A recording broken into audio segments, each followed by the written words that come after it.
Hello and welcome to the Bovis and Outdoor Chronicles. My name's Jared. And my name's Garrett. We're two brothers who love the outdoors. We spend most of our money and all of our free time on our adventures. From working all week To playing all weekend. we find ourselves Surviving the week to live on the weekends. So what are we talking about today? Well, first off, we need to mention that you can now see my face. In so many of the Yes. shots, we had these tall mic stands Yeah. that blocked half my face, which I was kind of good with because I didn't have to do my makeup. I was kind of mysterious. Now the word's out. You know, my face is out there. Yeah. And they can definitely tell I'm the pretty one. Yeah. Season 1, episode 1 maybe? Yeah. Put a link there. Yeah, put a link there. All right. So what do we got going on today? Well, first off, we had some cancellations. Yep. In some interviews that we had lined up. So we kind of had to change gears relatively quickly. So one thing we do a lot is we're kind of always have our ear to the street with different things going on. And today I wanted to talk about some bills that are coming across. Colorado is one big one I want to talk about. I've kind of been not involved in it, but read up on it quite a bit. And then there's a few in Montana I think you were looking at that, you know, I want to talk about today. So the first one is going to be the Colorado SB25003. So what is that? Break it down. Wait, what are yours? I'm doing SB25003. You're doing... Can't mine be surprises? All right, yours can be surprises. All right. I won't argue with you. I don't know what to do without the mic stand. Yeah. I feel kind of, I got to sit up straight, prim and proper. All right. Colorado, SB25. Colorado. Sorry. Colorado? What do the locals say? Tornado, Colorado. Colorado? Dude, I don't think anyone's actually a local in Colorado anymore. Same things happen in the 406. I agree. All right. So Colorado SB25003. I'm going to look at my notes a lot, so I got a few pages. Don't keep the hates to yourself in the comments. Just nice things. Believe me, you can't say anything to me I haven't said to myself. In the 6 mirror. inches from the mirror. All right. Anyways, it's the semi-automatic firearms and rapid fire devices. So my first question was, what the hell is a rapid fire device? Like a nail gun? No, it makes a semi-automatic fire faster. Okay. So I was thinking like bump stocks. There's a trigger, isn't there? Binary triggers. Okay. Where when you pull it, it shoots, and when you let go, it shoots. So you can. It's like every pull is two. Well, it's a pull and then a release. That's two action. Yeah, it's two actions. Hear that, ATF? Spring assisted. Two action. Yep. Spring assisted. And then auto sears. It's like basically you can replace the mechanism so it doesn't go over your hammer. So every time you pull the trigger, it doesn't reset, and it makes it a full automatic. So I think that's what they're talking about. But let's go into the subtitle just so you guys can get an idea of what this bill is. Now, it's been plastered all over certain social medias. It's not getting everywhere because I think a lot of people don't care. I don't think there's a ton of people in Colorado that care, or sorry, Colorado. I don't think there's a ton of people in Florida that care what Colorado's voting in. Now, if this was a national bill, it'd be different. Right. So I'll read the subtitle and you can draw your conclusions from that for a little bit until we dig in. Concerning prohibited activity involving semi-automatic firearms and in connection therewith prohibiting the manufacture, distribution, transfer, sale, and purchase of specified semi-automatic firearms and classifying a device that increases the rate of fire for a semi-automatic firearm as a dangerous weapon. Read that back about specific semi-automatics. It says specific semi? Yes. So what exactly does that mean? Good question. I have it written here. Oh, wow. It defines specific semi-automatic firearm as semi-automatic rifles, shotguns, and gas-operated pistols with detachable magazines. So pretty much every autoloader. every autoloader pistol, every semi-automatic rifle. I don't know about the tube-fed semi-automatic rifles. You know, like a 22. Why is that? Because it's not detachable magazine. It says with detachable magazine? Yep. So if you With had detachable. a semi-automatic shotgun where you have I think 4 you're in the okay tube. with 4 in the tube. They don't want detachable magazines. Okay. That also, I think what it is somebody there likes revolvers. Right? That's the thing. Because, like, how Detachable. fast can you shoot a revolver? Yeah, but you're limited 5-6 shots. Well, yeah, but watch the guys who shoot them competitive. Yeah, but I get it. I understand. the average guy's not going to be able to make a I revolver still think that perform one like of the that. sponsors of the bill is like a revolver. We He's don't like, want- I don't want to get rid of my revolver. And they're like, all right, we'll make a little cutout for that. So, with that, I guess, is the anti-gun thing the detachable magazine? Because I know that's been talked about heavily, even nationally, especially California, about the whole fact that if you can deattach a magazine or attach a magazine, that's they try to ban that, and that's just because you can reload faster. Correct? Is that Yeah, the that's the thinking whole is? thing. It's Okay. like the more bullets you can put in. Well, then you find people get around it, right? Right. So in California, I know you can't have detachable magazines, so you can't reload fast. So they made something that clips onto your bolt, and you can zip in 20 rounds into your mag that has to be bolted to your gun. So it's Right. still a quick reload. Capitalism prevails. Yeah. Right. So they'll find a way. They'll be making shotgun tubes 4 feet long, you know? Or like triple tubes on it or something. Yeah, that like feed- almost a drum mag, but it stays on the yeah, on the it's gun, not so- detachable. So this bill, it's introduced into the Colorado House then, or Yeah. where's okay, and it's basically saying that no semis with detachable mags are allowed. Yeah. Yep. That's kind of what it is. Exactly. You're right. You're exactly right. So, So, yeah. Do you have another point, or can I ask a broad question? well, I've got a few pages to All right. go over it, Let's but go over you your- can ask your broader question, and if I'm going to cover it later, We'll talk later. We'll talk later. It doesn't just violate the Second Amendment, and wouldn't it be challenged in court regardless before it gets enacted? All right. We'll talk about that. All right. So a little bit more Stay on the tuned. bill, because you got that worked up over just kind of I called it the subtitle, but it's kind of like the summary of what the bill does in a few short sentences is what we talked about so far. The plan with this bill is kind of threefold. They want to enhance public safety. All right. Now, I'm not saying there's not holes in this. This is just what the bill wants to do, right? Enhance public safety, close existing loopholes, and promote responsible gun ownership. All right. So let's dive in a little bit. All right. In my opinion, this bill comes from a place of fear. And I think most gun legislation comes from a place of fear. All right. I know one of the sponsors of the bill, I think his child was killed in Aurora in that, is it Batman or something? The The Dark theater Knight shooting, theater yeah. shooting, yeah. And this has nothing to do against him, what I'm about to say, but I do think they use these instances to stand on these people's graves and like use them to fearmonger the rest of these people. All right. Now, I do want to talk about fear, but I also want to talk about the price of freedom. Okay. So there's a cost to freedom, and it's not just the cost of soldiers losing their lives overseas to defend it. There's also the cost of freedom in the States, that when people have their own freedom, they can make decisions that hurt and kill other people.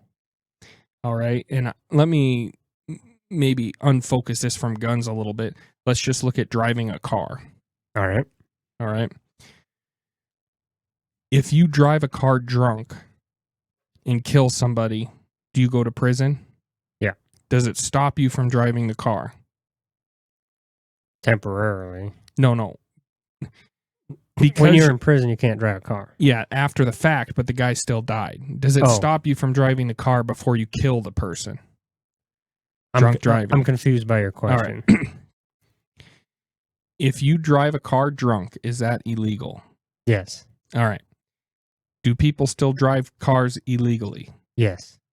So if someone drives a car drunk and kills somebody, where do they go? Jail. Big time jail, right? Does that law protect the person that was killed? Like hindsight, you're talking? No.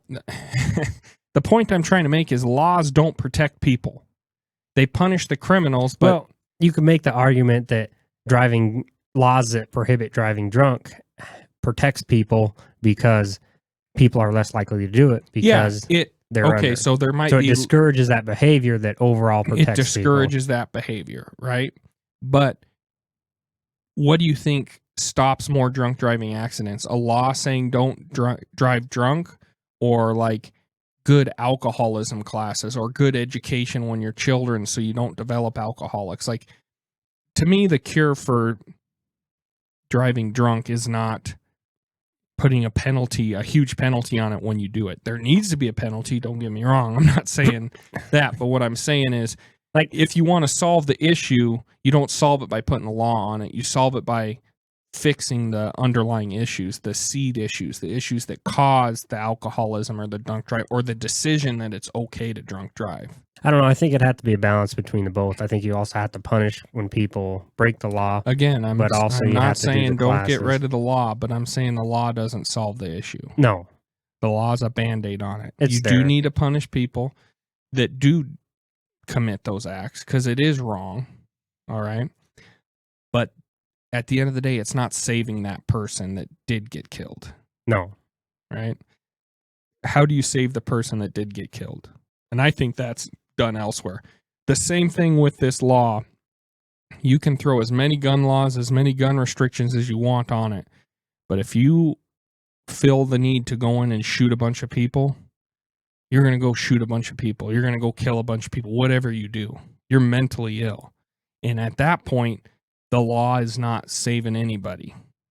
All right? And I would even go as far to say, like, yeah, he needs to get some mental health help. But I think the fact that he needs mental health help in the beginning, there's something even before the mental health that's going wrong, right? Whether, I don't want to go down a huge rabbit hole here, but I think gut health has a lot to do with it. Most of your, like, dopamine, everything is made in your guts. We eat a very unhealthy diet here, and there's a lot of social issues that I think it just compounds to make very mentally unhealthy people kind of in the United States. And I think that's a bad mix. And so you have all these young people that have so many mental health issues. Right now we need mental health people, mental health professionals to help these mentally ill people. But why are they getting mentally ill in the first place? Like, this is the causes we need to get back to. Laws like this fearmonger the public into doing nothing. It just makes law-abiding citizens have to jump through a lot more hoops, where a criminal, like, do you think it's illegal to kill people? It's illegal to murder people. Did that save anybody? Yeah. No, it didn't. Law was broken. Exactly. The law doesn't protect anyone from the first offense. It might protect people from another offense. Like, you have a guy that goes in and shoots up a bunch of people. Lock him up the rest of his life. He doesn't need to be out in the public again. All right, that's good. But the first time, with no warning, you know what I mean? And that goes back to the cost of freedom. All right, everybody has to scan in every day, and once a week they have to take a mental aptitude test so the government can monitor who's mental healthy and who's not, and to the point where, no, we don't want that. We want to be free. Well, in being free, there is some people that are going to go the wrong route and do some bad things. Yeah, but a firearm makes it surprisingly easy to commit mass murder. Yeah. And that's the price of being able to defend yourself against somebody that's trying to murder you. Because guess what? if a criminal has a gun and you don't, he's got one up on you. And I'll take it even as far as saying when a tyrannical government has a gun and you don't, you lose. So the cost of that is that, yeah, there's some wackos that are going to get guns. And we do a little bit of, if you have some mental health stuff or blah, blah, blah, you can be designated that you can't get a firearm, which I think should be there. But these blanket things where it's like, it makes it hard for everybody to get one. It's like, no, you're not. You're kind of putting a Band-Aid on the issue. You're not solving the issue with restricting firearms. You solve the issue by the people that treating the underlying issue. Exactly. The argument there is if we make guns harder to obtain from people, statistically speaking, the likelihood of shootings would go down. And we've seen that in different countries, UK. That's not true at all. Look at Detroit. Shooting deaths? Yeah. Gone down in UK since. Oh, yeah. It's gone down, but it still happens. But look at Detroit. Look at they have strict gun laws. Yeah, well, that's because let's look at gun-free zones. Let's look at gun-free zones. Let's talk about Detroit for a while, shall we? All right. They have a bunch of restrictions on guns. Can't own a gun, illegal. A bunch of anti-gun laws, but all around them is the United States, which is very same with Colorado. Happy. I agree, but it allows guns to flood in. So yeah. Saying no guns in Chicago is a Band-Aid on the issue. You're not going to fix the gun violence in Chicago because accessibility to firearms in the United States is widely available. So are you saying to successfully do it, it'd need to be the whole country? Yeah. I don't disagree with you. Like, if you want guns to be totally safe in the country, I guess that's wrong, not totally safe, but if you wanted to have gun control actually affect something, it would have to be blanket everywhere. But it would almost have to be blanket across the world. Because do you think the cartels in Mexico are... No, I'm not supposed to have this. Yeah. Oh, I can't get in the United States if I have this gun. I better leave it in Mexico. No. And where do you think most of these illegal guns are coming from and circulating? It's not practical. How do you cook the frog? I'm saying that thing right? Yeah. You're saying you don't want to say ban all guns. You want to ban a little bit more here, ban a little bit more here, and until it's a norm. Cook the frog slow. Yeah. Yep. I understand that. So isn't that what this? Yeah, but that's why there's people like us that are smart enough to see the big plan, not the little plan. Like, I don't think this accomplishes their 3 tasks. All right. So for clarity, let's go with their 3 tasks. Want me to read them again? Yep. All right. And this is just what I got from reading it. I don't know if this is explicitly stated in it, but it's to enhance public safety. They don't want another Aurora happening. Mm-hmm. But I'll be honest, I'm not educated enough on the Aurora shooting. There's a way to get guns through this. It's not a ban. So what if he or his parents went through this and they did have a gun legally? They did have guns legally, right? It still happened. So they didn't prevent, you know what I mean? This is just... It just makes it ups the requirement. It ups the requirement for the law-abiding people. Yeah. And statistically, you're hindering a lot of people to maybe catch 1 or 2, if that. That's the problem with a lot of these regulations is you're put in the seat of one particular person or group of people, and then you try to make laws for the masses. And that is the cost of freedom.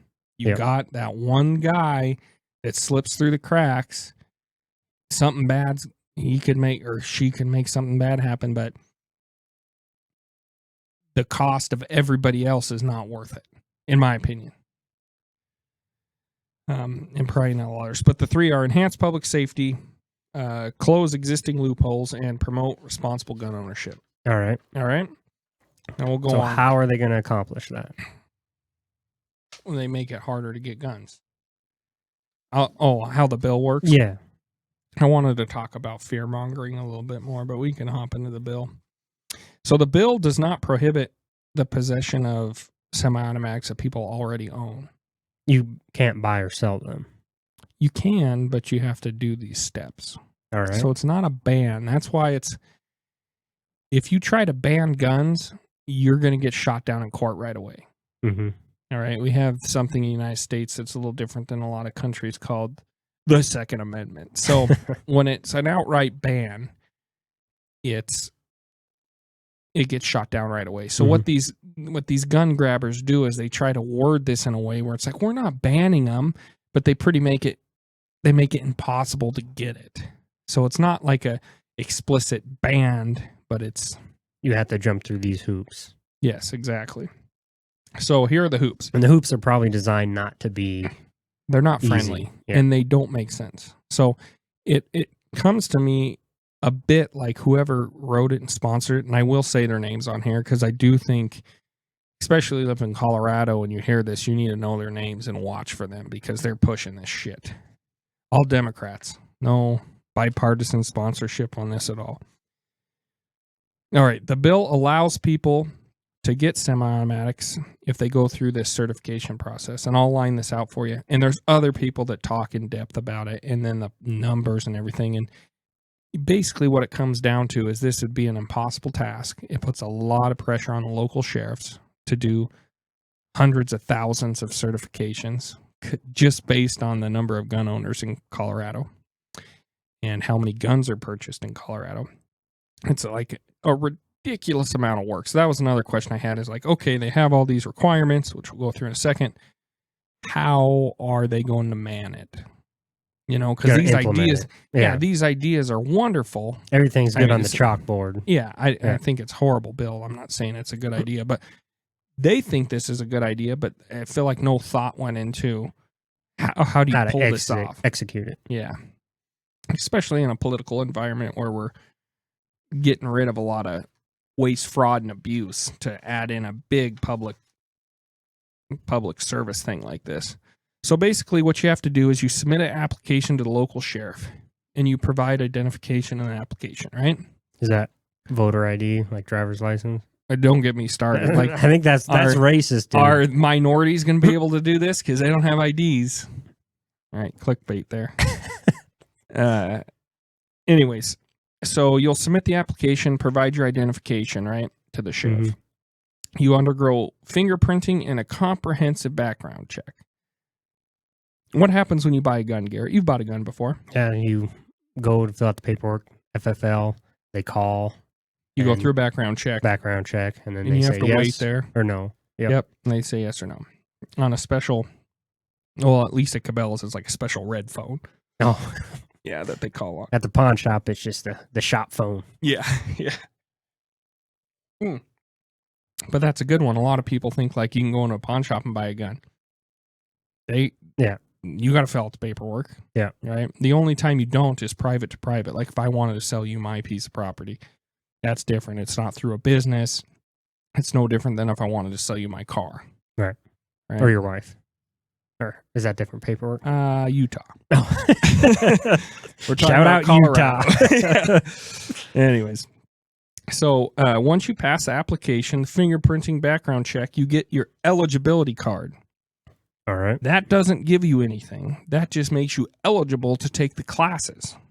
Oh, so okay. after you do all that, you get an eligibility card. Eligibility. So who's paying for that part? Did the bill specify, or is it just another? I don't remember. I'm sure there's fees with it. I didn't write any of those down. I feel like it's probably a little cost prohibitive. Like they throw some costs in there to probably help pay for this extra crap that all these services will have to be doing. But I think gun owners, if this were to pass, which I don't think it will, the House, it did pass the Senate in Colorado.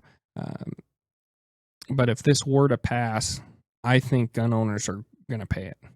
You know, people still buy guns in California and it sucks, but people do it, you know, so I didn't really write much of that down. But after you get your eligibility card, all right, you then need to take a 4-hour class. It's a basic firearms course and it's in person. Okay.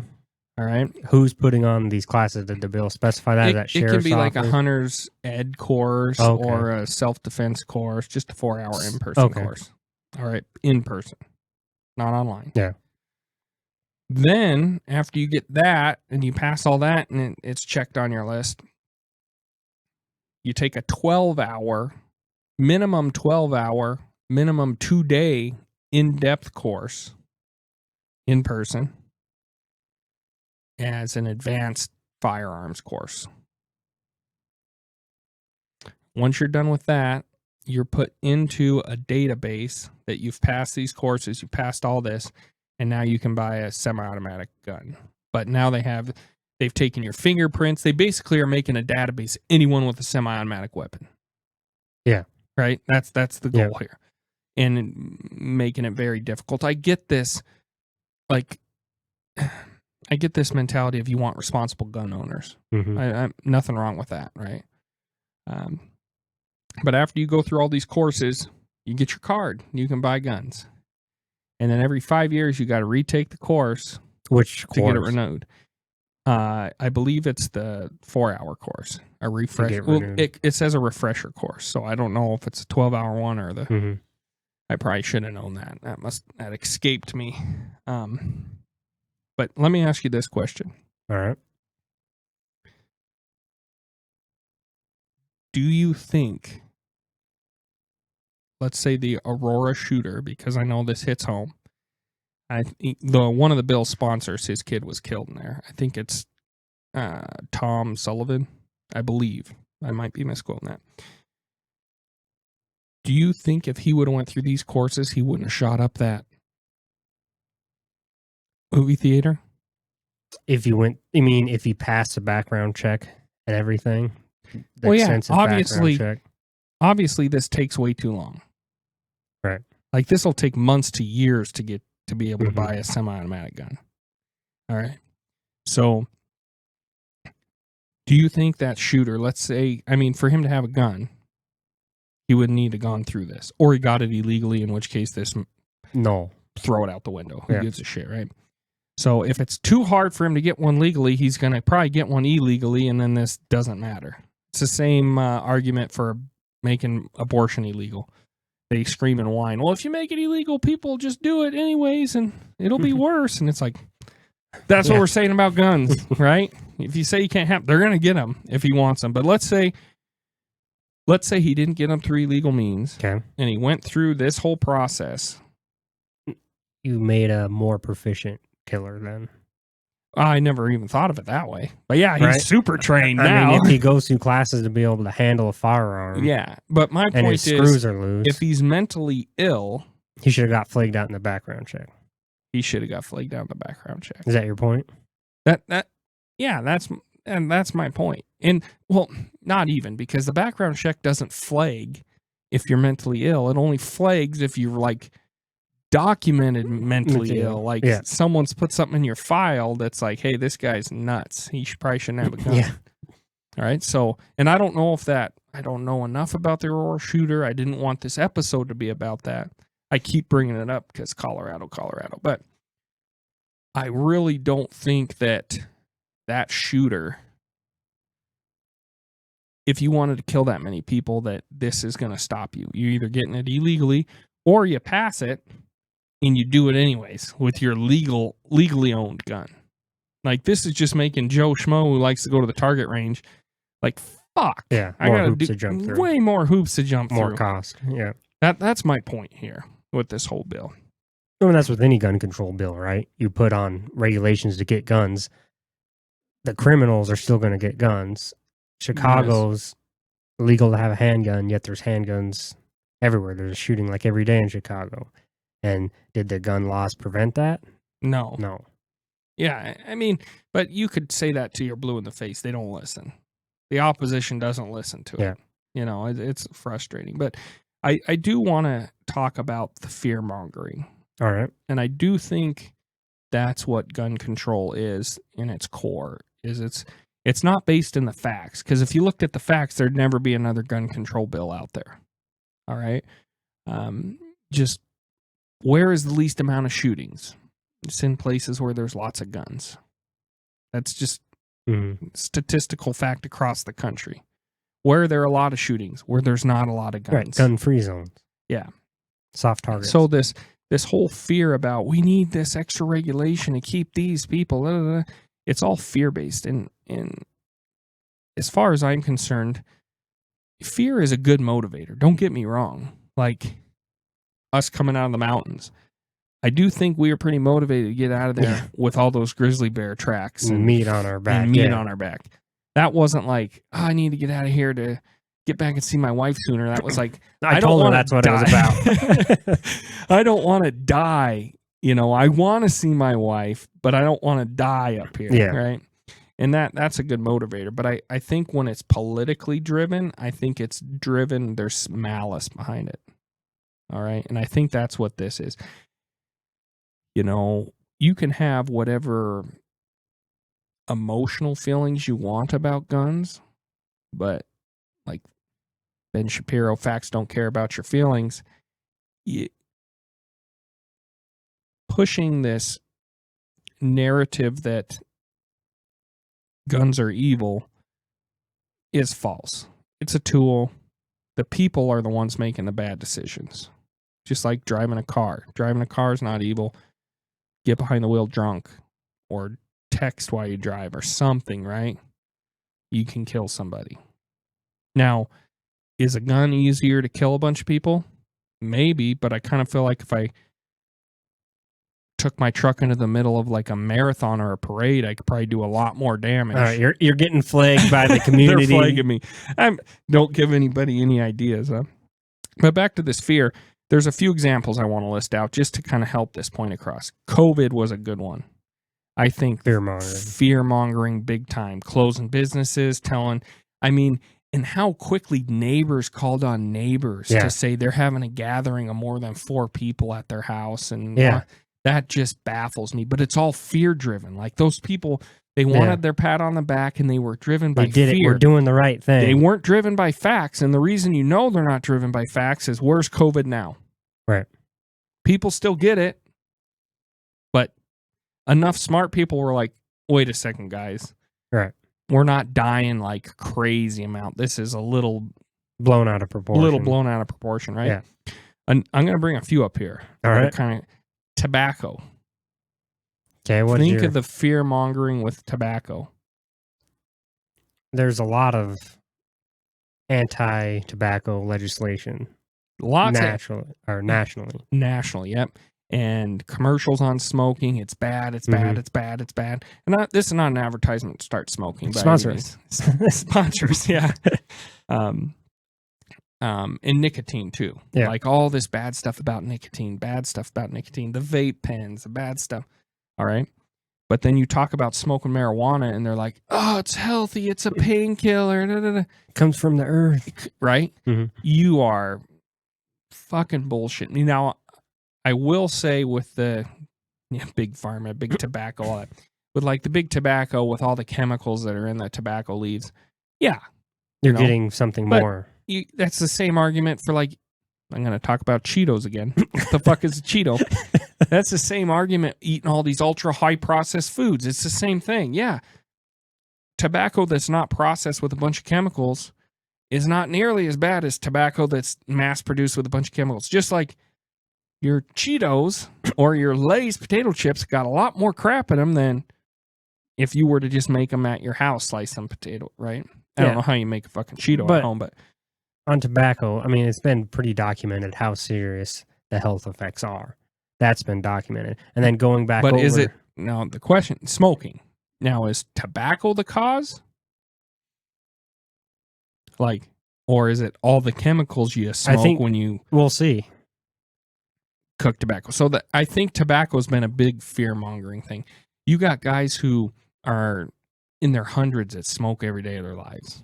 Maybe not a lot of them, but old people that smoke. Are you trying to say smoking's not unhealthy? No, what I'm trying to say is there was a big push, and smoking's not healthy. Like they used to think it was. I'm not saying it's healthy, but I'm saying that there was a big fear-mongering push to make it seem like you're going to die if you ever pick up a cigarette, which is not the case.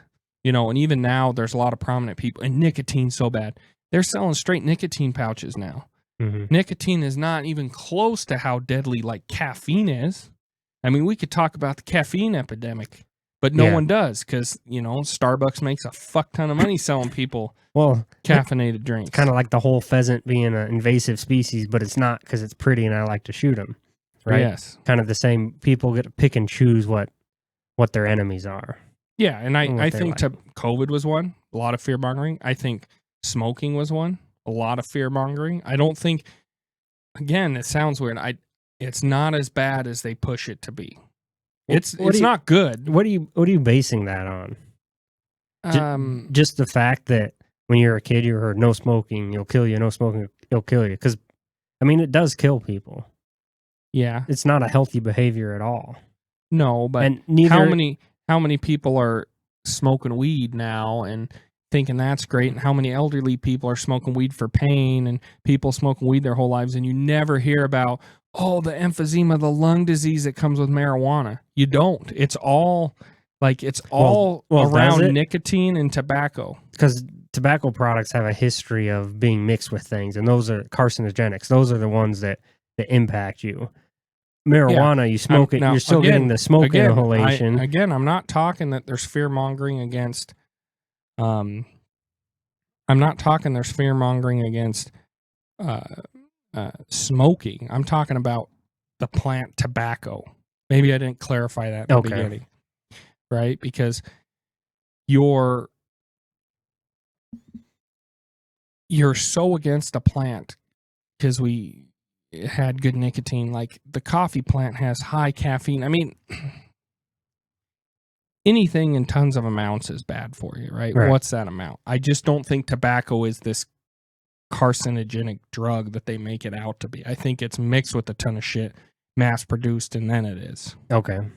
Consider that. So, we got on a little bit of a tangent there. Well, I'll name my other three real quick. Climate change and air pollution. In the 70s, we were going to have another ice age, and now all the oceans are going to flood because ice caps are melting. But you look at Antarctica, and it's even bigger now. Like the sheets are growing. Glacier Park's got glaciers in it. Like there's a lot of things that, like, inconvenient truth. You watch that in elementary school. How if we don't change our ways, it's the world's gonna melt. There's a giant hole in the ozone.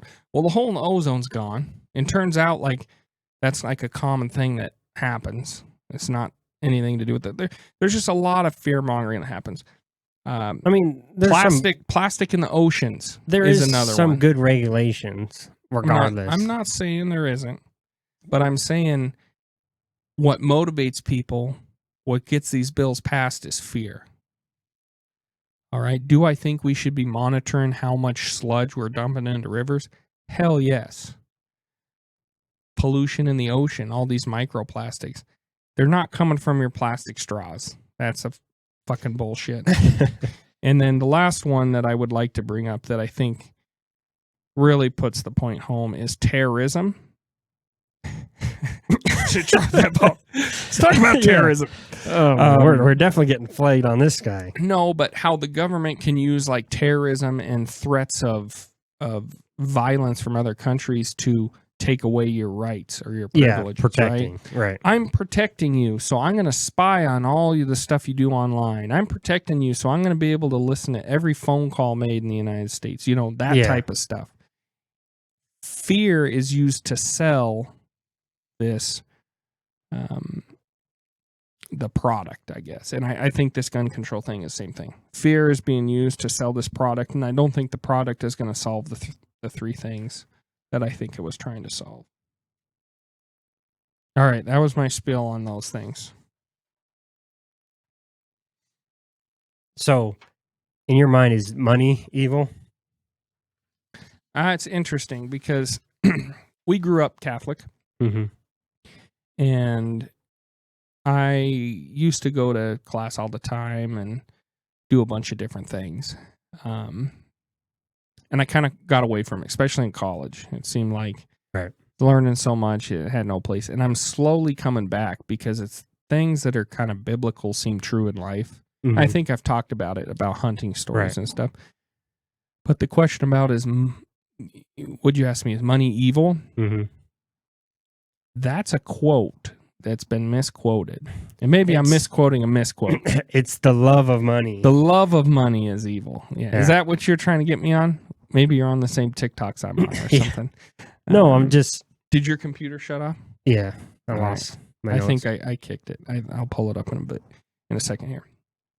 But basically this bill... Wait, were you going anything where the money... Yeah, so tobacco's evil because it had money behind it. It had companies that were maximizing profit at people's health. Yes. But with marijuana, we don't see all those additives, right? Yet. You think that it will? Well, it's legal now. Yeah. But you think it'll ever get as mixed with stuff as tobacco did? I mean, overall, I think... Why wouldn't it? Why wouldn't it? If it becomes... Right now, it's still kind of taboo. Right now, it's still... give it a few years whenever it's legalized everywhere. Mm-hmm. Like, in Montana, it was 5 years ago. Something I don't remember how many years ago. I don't think it was that long ago. Medical was, but recreational, I think, was this last, maybe 2 years. Maybe 2 years, 3 years, maybe. I don't know. Yeah. The pot shops popped up everywhere. Right. It was ridiculous. As soon as city limit ends, pot shop. Mm-hmm. But I think you get it to where it's legal and in every gas station and just as common as tobacco. These little homegrown pot shops aren't going to keep up with some giant corporation coming in and farming just like insane amounts of marijuana and undercutting the competition and, marijuana cigarettes everywhere at the gas station. Yeah, it's not there yet. We're still in the, it's kind of homegrown. It's still homeopathic. It's still, right? Like, can you imagine if, so let's pretend marijuana had been around forever. Well, it has which been. It has, but in the popular... Have you seen any movies from the 70s? Yeah, in the popular stream, like tobacco not was, taboo. Right? Yeah. Like a cash crop, mm-hmm. as much as... And it still was, but as much as tobacco was, right? Now, let's say it's 2008, and people are like... The housing market just crashed. Yeah, people are like... It's really catching on that this... tobacco you can grow it in your fucking closet, right? It really peps me up for the day, it keeps me going, right? Helps me sleep, mm-hmm. helps me focus. It's a miracle drug. It stops this, because there's a lot of stuff nicotine does that's good. It's a drug. It can be used for good things, just mm-hmm. like THC can be used for good things, just like caffeine can be used for good things, right? So I do think once you get that corporate money behind it, when someone monopolizes it, or at least you get a few big monopolies, that's when you cut corners, because you're making so many. If I can cut 2 cents off of every cigarette, let's do it. Like when I get my Pure Coke, I'm gonna cut it with flour. Yes. Yeah, exactly. Well, same thing even with our meat at the grocery store. You go to Walmart, that shit's been sprayed with stuff to make it stay looking red. Yeah. Right? Or we go out and we shoot a deer, and it's like, that's healthy as shit for you to eat. Yeah. And you're not, it depends on how well you take care of your game, but there's really not a big threat of like salmonella and all this stuff, because you kill it, it comes off the animal, you either eat it or it gets frozen. And it's not stuck in some locker hanging forever or on a shelf forever. And the other thing chemicals. Is, right? When you go out and you harvest an animal, if you go out and you see some deer zoned out of his mind walking around a tree in circles, probably not going to shoot and eat that one.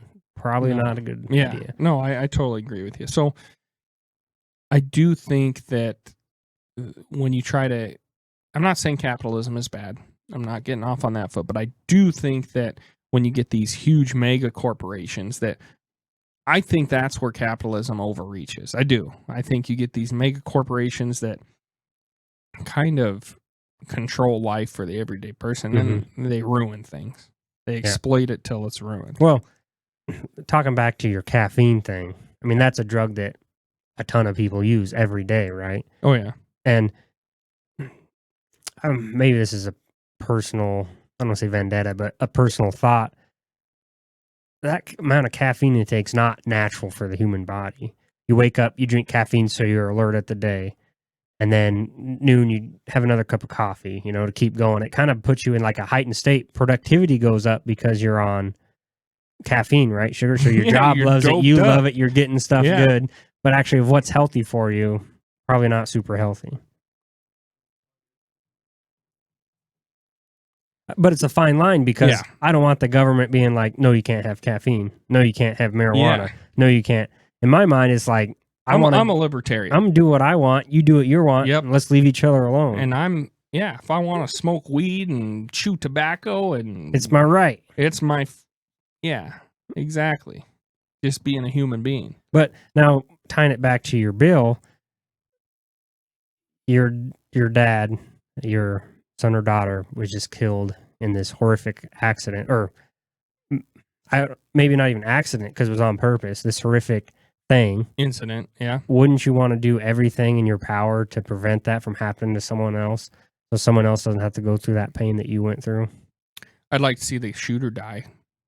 I'd like to be the one who does it with a spoon, a doll spoon, and maybe a pineapple or something. I mean, my point I'm trying to make is I understand the rationale behind that. I don't, because I'm a rational human being.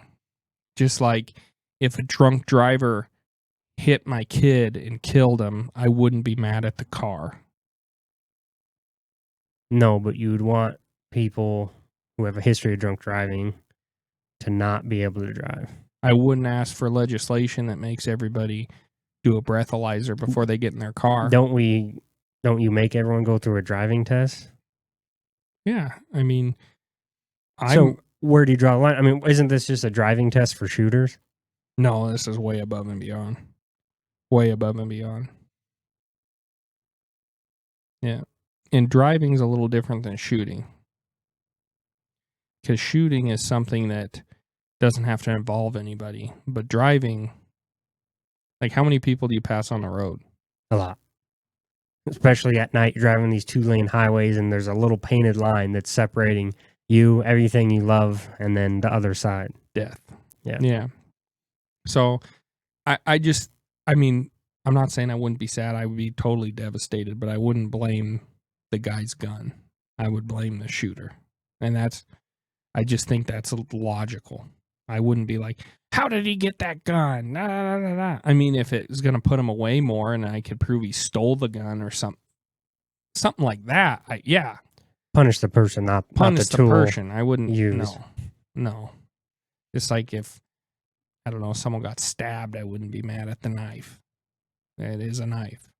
It cuts things. A gun shoots things. You know, and I hate when the anti-gun people are like, this gun is meant to kill. And it's like, that's what guns are. Right? It's like going like, this car is meant to drive. This knife is meant to cut.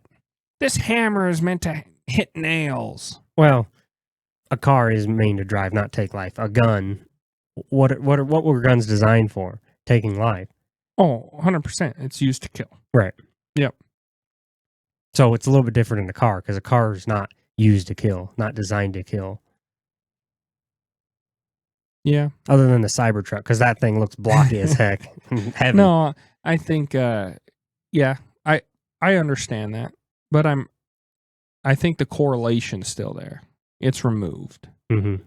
Right? What you could make the same argument for like a sword. Yeah. Why would anybody want to collect swords? They're meant to kill. Like, that's what it. Yeah, right? But you have a dipshit with a sword, you're not worried. You have a dipshit with a gun, I'm you probably should be not worried. I don't know if I'm as worried with a dipshit with a gun. I don't know. I don't think it takes a high IQ to pull a trigger versus attack someone with a sword. Have you seen that Fruit Ninja guy? Yeah, pretty good. Pretty good. But I guess I need to state on here, I'm kind of Yeah, no, I understand. Playing aside. I understand. But if you look in history, guns changed history 100%. Yes. I mean, it used to be, you had the king or someone high up. He basically ruled everyone, and he had people under him that were mastery with swords, mastery with bow and arrow. Like there was protection there. Those long bows, it's like years. Their skeletons are even altered from pulling back those bows and stuff. And then all of a sudden, the invention of a gun comes and suddenly levels the playing field. Yeah, you can train all your life in some dipshit with a gun shoots you and you're dead. Yeah. It completely changed how man interacts with itself. Well, it leveled the playing field, in my opinion. And, well, yeah, that's even like with the United States, why we're so heavy on our guns is like the Second Amendment is written into the Constitution as a protection from a tyrannical government. Yes.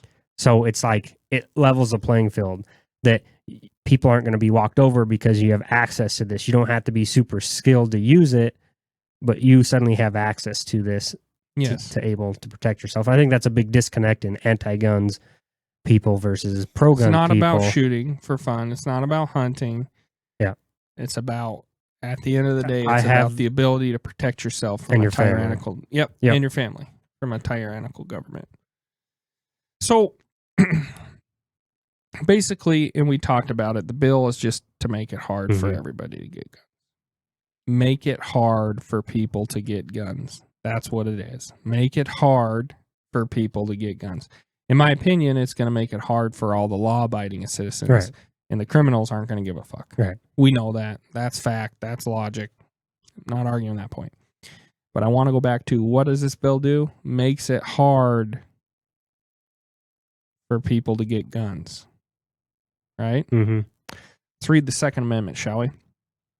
A well-regulated militia being necessary to the security of a free state, the right of the people to keep and bear arms shall not be infringed. Two definitions there.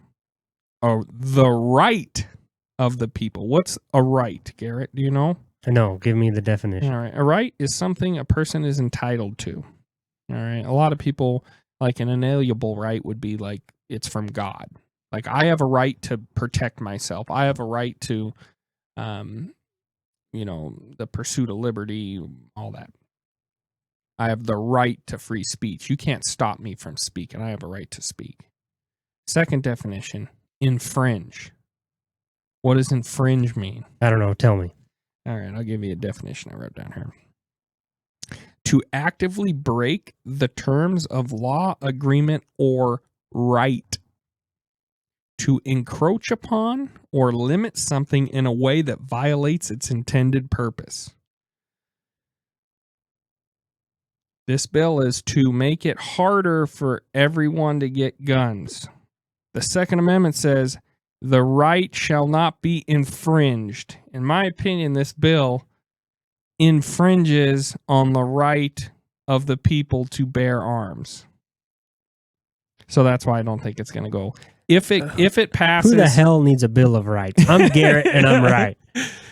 I think if this passes, it'll get sued beyond belief by the gun lobbies, and it'll go to the Supreme Court, and the Supreme Court will shoot it down. I do. I think they'll shoot it down. But even it's spooky how this made it on the ballot, or made it through. Is it made it through the House in Senate. Colorado? Made it through the Senate. And I was going to say the sponsors. Tom Sullivan. Write these down. People to watch if you live in California. Tom Sullivan. Colorado. What'd I say? California. Potato, tomato. At this point. Tom Sullivan, Julie Gonzalez, Andrew, man, I can't even say his last name. Bosnecker. I'm sorry if I butchered that. Andrew Bosnecker and Meg Frolich, something like that. I butchered that. Meg, Andrew, Julie, and Tom. Watch out for those sons of bitches that sponsored this bill. So I'll finish it up with just talking about the offenses, because we already went over what the bill does. Mm-hmm. We already went over why we don't think it'll work, what they're going to do. Now I'm going to go over the part that's like supposed to keep people law abiding so they don't do it, right? Mm-hmm. Your first offense is a class 2 misdemeanor. Fines or jail time. It's up to 120 days in jail and $250 to $1,000 fine. That's if you buy a semi-automatic? That's if you buy, manufacture, what was the first? Buy, manufacture, trade. Okay. You know, all that stuff. Manufacture, distribute, transfer, sale, or purchase. So if you do any of that, your first offense is up to 120 days in jail and $250 to $1,000 fine. Class 2 misdemeanor. I didn't know what that meant. In Colorado, class of misdemeanors. There's 3, class 1, 2, 3. Class 1 is the worst. Class 3 is the least. So it's like in the middle of the road. If you have a second offense or up, they just add on, right? Second offense or up jumps to a class 6 felony. No longer a misdemeanor. Dang. Class 6 felony is 1 to 1.5 years up to, and $1,000 to $100,000 fine. Oof. And it just gets worse, I imagine, if you're 3rd, 4th, 5th, 6th offense. But if you're spending 2 years, 1.5 years in jail every time, I don't know how many of these you could rack up. Fucking move, dude. You know? Both of these come with the ability for them to deny future firearm transfers. So if you get any of these on your record, you might not be able to buy another firearm. Anywhere. I don't know if that's just in Colorado that's on your record that you have this firearm felony or firearm misdemeanor. And then if you're a dealer, and it didn't say much about this, if you're a dealer, they can revoke your dealer permit. And that's something I would like to say people get confused is rights and privileges. It's a right to bear arms, not a privilege to bear arms. A privilege, though, is having a gun dealer permit, which I might be able to argue that is infringing on some rights, but they can revoke that permit. Privileges can be revoked, rights can't. But a dealer could have their permit revoked. Now, here's what I look for, and I could not find. Nowhere in there does it say, do you ever get it back? So it's not like, yeah, you get it revoked and you can't have one for 10 years. Just revoked. Just revoked. So, not fun. But I did, and then the classes of felonies, so people understand. Class 1 is the worst. Class 6 is the least in felonies. So it's the lowest felony you can have on the scale. I did want to mention that Colorado is voting this way. Colorado has voted a bunch of different things in recently with wolves and a whole bunch of crap going on in Colorado.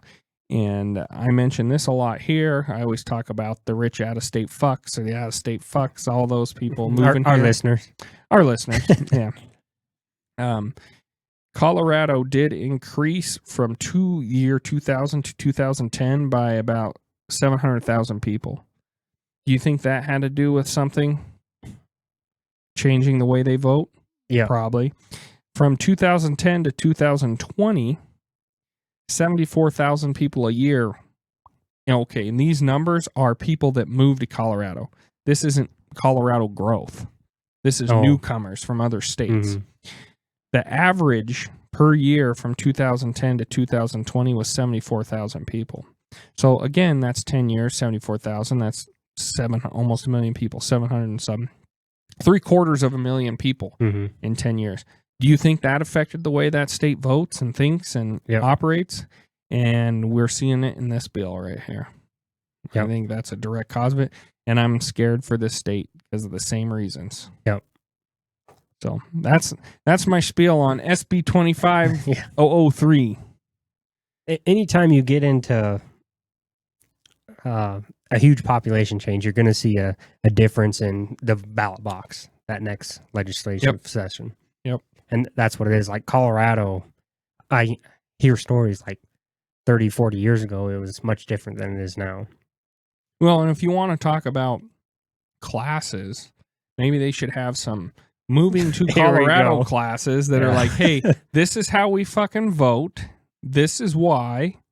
You know, you're not telling people they have to vote that way, but at least you're educating them on why it is the way you're here. Because what happened to Colorado? It was such a nice place to live. A bunch of people moved there and they voted, and now they're changing it. So it's not going to be like it was. Right. Yeah. All right. That's my spiel. You want to take it away? What do you got? Yeah. So this is locally Montana proposed bills. House Bill 133. And it would require hunters to report their hunting activities to game animals before they're eligible to purchase a new game animal license. Say that again? Say what? Whoa. I'm drinking some alcohol here and it's making me have the spins. Say that again? Bill would require hunters to report their hunting activity for a game animal before they're eligible to purchase a new game animal license in the following year. So, like, I would have to report my hunt from 2024 before I could buy a tag in 2025. Yeah. What does that mean? What do you mean? What does it mean? Like, report what? I'm required to just say, yeah, I shot a buck. Their hunting activities, yeah. So it's basically, the way that I read it and understand it is, it's requiring you to fill out the survey so FWP would have a better idea of actually managing the resource. Because right now it's like, how was your hunt? Satisfactory. Good. And they do some, like, you know, you get called on the phone every once in a while through, especially if you do the block management program, they call you. But this would require all hunters before getting a different big game license. What is your thought? Because we would have better that's data. Interesting. Because I did do an information request from FWP for me personally. You did one for your degree. Yep. And their information sucks. I mean, they do their best, but there's not a lot of, they don't have a lot of information. Yeah. Yeah. You know, even like it's not like in-depth information. No. It's just very surface level. Yep. And you can only extrapolate so much. Yep. So that's interesting. I think I need to know what's on the survey. I would not mind. It'd be part of your application for the new tags to fill out this one. As long as it didn't want to know my location, coordinate-wise, I'd be okay with, like, region. You know, are you in hunting district 5, 7, that type of thing? Or maybe, like, even, like, 501, 502. And I think I'd be okay with that. Just from the one sentence you told me, and I know how the data's collected, I think we do a way better job managing animals. Actually understanding. Yeah, so I don't think I'm totally against that. And that's kind of a problem even like with licenses sold. A lot of times it's general deer, which is good for the whole state. Well, it's like, and there's certain regions that have restrictions and stuff, but it's like, well, you make a license valid for the whole state. It's the state's different. It's vast, right? So where exactly are you getting this animal? Is this population healthy? I don't know, but that leads into region-specific tags, and I don't like that. Because one thing I do love about here is the fact that I can be, like, hunting over here, and if I'm not doing good, or I just have a wild hare, I'm like, we've never been up over here. Over here, let's go. I like that ability. You know what I mean? Yeah. It's such a sense of freedom. But I do see them... It's a sense of freedom, but it also limits the amount of data that FWP can use. Yeah. I don't know. I'd have to think on that one a little bit, because I could see them significantly trying to limit areas, right? And that would suck. Would suck, but is that the right thing to do? Because at the end, you want your population to be managed. I have other ideas that they could do before. No, I'm sure you do. Yeah. Some re-education classes. You have to get a card. I'm not a piece of shit. Yeah. Go through 4 classes, 12 hours a piece, 3 days minimum. Yeah. So I'm not against that at all. I'd have to see the specifics. It'd have to be fleshed out more for me. Yeah, rather than a blanket statement. But even like I shot a swan this year, and I have an email. I have to fill out a swan survey, and I have to send back the card, and that just helps them data, right? Because in my mind, like growing up, I thought FWP had all the answers and everything was based on science. Yeah. I thought the national parks were based on science, and it's like, it's just people trying their best with the data they have available. So the better data, the real world data, the better decisions you can make. So just kind of an interesting one. Another one, you ever heard the term bulls for billionaires? I did. I think it would be season 1. We've only had 2. I don't know why I had to think about that. Episode. We need a preseason. I think it's episode 13. Okay. It's called Once Up Mom. Mm-hmm. I still butcher that. A time where we talk. We mentioned property owners of Montana. Yeah. Watch out for those guys. Yeah. But we talked about it there. But go on. So Randy Newberg, big time hunter. He's actually one that coined the term bulls for billionaires. Mm-hmm. But it's in reference to a 453 agreement, which is basically elk hunting access agreement program. So that was actually proposed in 2001 that it was signed into law.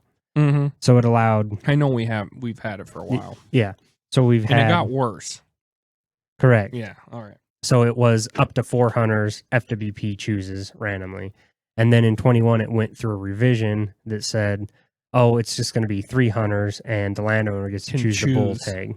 Mm-hmm. So you have, let's talk about population management. You have so many acres. You have this huge elk herd. The owner shoots one. He lets 2 other people shoot cows. That's not managing that population at all. No. It's just a way to bargain the landowners to. And does that landowner get the bull tag if he gives out the cow tags? Yeah. But in 21, it changed to where he can choose who gets the cow tags. Choose who got the bull tag, right? I don't think it was the. Let me fact check that. So the owner gets a bull tag and he gives out 2 cow tags and a bull tag? Yep. Okay. And he can choose who those tags go to now. The first one. So it's 1/3. So they're now required, instead of 4, since 21, they're now required to give out 3 tags. Okay. And they're entitled to pick 1/3 of the hunters that get to use those tags. So 1 out of 3, they pick one guy for the bull tag, and then they have cow tags. That 2 are cow tags. FWP. FWP. Yeah. So you got a guy who owns millions of acres and he's got a elk herd on them in the thousands, tens of thousands, maybe. Yeah. 6,000-7,000 elk, we'll say. And they shoot 4. And he locks that ranch down because he's got an outfitter on it that they get that bull tag every year. And they can give it to whoever's going to pay him the most to come shoot this giant bull on their place. Has to be a resident. It has to be a Montana resident? Yeah, for the ones that he picks. Chooses? He chooses, but it has to be a resident. Well, I don't mind that. That's better. Still, I mean, if your whole idea is that, oh, we're going to open this access to manage this herd because FWP needs to manage this herd, not 3 tags. Yeah, you're not managing a herd. It's not managing the herd. And the fact that it was revised in 21 just to make it better for the landowner. But I will say that it's like the first 10 years that it was put in place, it was used like maybe a dozen times. And since the revisions, it's been used a lot more. And looking here at my notes, it said that it's actually used 6. Let me make sure I'm quoting that correctly.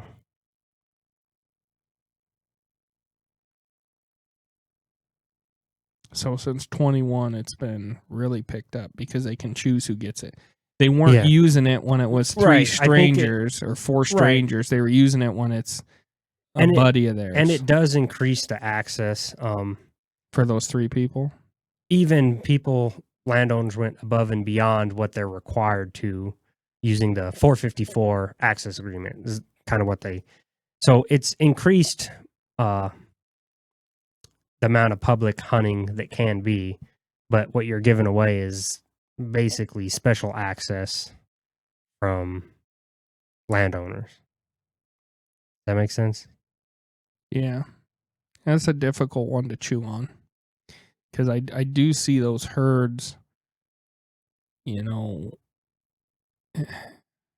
just because the rancher owns the land, especially if it's like open range land, I really don't have a big sympathy for them if they got a big elk herd on it. But if they got farmland and they're haying and all this, and you got a 6,000 head elk herd that comes through and just decimates your bales and hay or your crops, that's a little different, but if you're running rangeland cattle in like Ponderosa Pine Hills, like the elk are causing me so much property damage. I don't see it as much. I don't see where it comes from, but I do have some landowner friends that have a lot of damage on their bales and more on their farming side, not so much the ranching side. Broken fences. Mm-hmm. Elk are hard on fences, there's some cost there, but with these 454 agreements, it's not to manage the herd. It does increase hunter opportunities. I found the numbers here. Okay. So in 2023, so it's a couple years dated, there was 43 agreements established, which basically give the landowner tags. He gets to pick 1/3 of the hunters, and they let 2 people on. And 677 public hunters beyond the required minimum were allowed to hunt. So you are allowing more hunting opportunities on these. And they're probably shooting cows, which is good. Right. Mm-hmm. But it's like you have this land and suddenly FWP just gives you what you want. You sign this land access agreement, which does increase access, but you increase access for 2 people that you don't know. And then meanwhile, you have your private ranch that you get your own tag target. Yeah, you get your own tag full, and then you're targeting these trophy animals. I don't know. Like, I see these landowners that they do have this herd and it is eating on their land, and, you know, but like the animals don't know what's their land, right? It's I don't view it as animals are taking something away from them as much that they exist there. I don't think it's specifically elk, just to be clear. Yeah, I don't think it's a bad thing to give that landowner a tag. I can't imagine how frustrating it would be if I had a chunk of land and I couldn't get a tag to hunt the animals on my land. If I'm doing one. Well, compare that to Rick Shaning, who we interviewed, who has land within a reservation. And he can't hunt on it. He can't hunt it. That level of frustration. Yeah, and that's where I'm at. But if this Bulls for Billionaires tag was something, as long as it's regulated tight enough, he gets one tag for himself, I'm fine with that. Like, I really am. If he lets some people on, I don't like how he gets to choose 1/3 of the hunters. But then again, let's say I owned all this land and I wanted you to get a bull or Dad to get a bull. You know, I could see like being able to share one. I can see that. And it's not like he's going, we're going to give you 25 bull tags on your place. Well, I think the first year, he allowed, let me pull it up here, mm-hmm. negotiated for 7 bull tags of the nearest. Let me pull up the exact one number. ranch got 7 bull tags. Yep, I believe so. So that's changing the rules, what you're telling me, dude. That just sounds like rich fucks with their buddies getting as many tags as they want from FWP because they have a lot of money and a lot of land. Let me pull open the article here. All right. Because just so I'm okay with it if it's like 1 or 2, and I see it more as a family thing. But you start getting 7 tags. So on the end bar, you know what that is, and I'm quoting outdoorlife.com. Said he negotiated a 454 bull permit not only for Dan Wilkes, but for 7 members of his family, all Texas residents. Yeah, that's totally fucking bull. You just told me they had to be Montana residents a second ago. For the 3 hunters that they choose. Right? So if he got 7 tags, was there 21 people they had to bring on? Is that what it was? I believe so. That's fucking grimy bullshit there. I don't like that. I'm okay with 1 rancher, 1 tag, not 1 rancher getting 7 tags and just multiplying it, having as many. Yeah, nope, don't like that at all. And those Wilkes guys are no bueno. They done a lot of nasty shit public land wise. So I mean that tagline got bills for billionaires. You know, that got a lot of press and stuff. And I think it's bullshit. I think no matter who you are, I think it should be regulated the same. I mean, if you have land, let me pick your brain on this. Do you know what would be Montana Code annotated 87.2.714? Say that one more time. Montana Code annotated 87.2.714. No. All right. So it was actually enacted. Let me check my notes here so I don't quote it wrong. In 20. Pull up my other notes. What note's it on? Yeah. So March 1st, 2024. And it provides non-resident landowners with a preference for Class B 10 non-resident big game combination license, allowing them to hunt exclusively on their property or leased agricultural land. So with the billionaire for bulls, they have to allow 3 hunters. This one, a qualifying non-resident is guaranteed a Class B 10 non-resident big game combination license. So if I bought a ranch in a different state, I get 1 tag to hunt it. So there's stipulations in there. So for every additional 2,500 acres owned, you may receive an additional license, up to 5 licenses per landowner for themselves or immediate family. No. So it's different. It's a separate piece of legislation. Same kind of thing. So I'm okay with it if it's like kind of the one-offs, right? 1 ranch, 1 tag. I don't give a fuck how much land you own. But that goes the other way too. If a guy's got, see, this is where I think the billionaires comes in. This benefits the fucking guy that's got 100,000 acres. This doesn't benefit the guy that's got 2 acres. If I bought 2 acres next to the N bar, why can't I get a fucking landowner preference tag to hunt the N bar elk that come across my 2 acres once in a while? No, I'll have to put in for a fucking drawing. You know what I mean? Right. That's that fair. That's what I don't because like. the science isn't there. You're not actually managing the herd like you claim. Yeah, and I would much rather be okay with it if it was in like a general tag area. So if you can buy an over-the-counter tag and hunt there, fuck yeah. But it's a special permit areas. I don't like that. I don't like that where the public has to draw to be able to hunt the land there. But since you own some land, you can just, no.